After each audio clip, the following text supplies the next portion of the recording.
Nagkasunog din sa San Mateo, Rizal. 5 bahay kabilang ang isang ancestral house ang nadamay. May unang balita si Bam Alegre. Ganito kalakas ang paglagablab ng apoy sa mga bahay na ito sa barangay Dulong Bayan sa San Mateo, Rizal pasado alas 10 kagabi.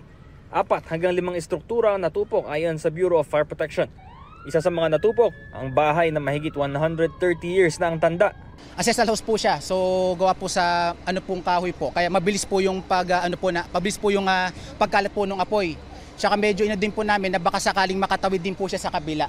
Umabot sa ikalawang alarma ang sunog, hudyat para sa pagresponde ng di bababa sa 8 fire truck. Mabilis daw ang mga pangyayari ayon sa may-ari ng bahay na si Charito Manahan. Isang bag lang na isalba niyang gamit.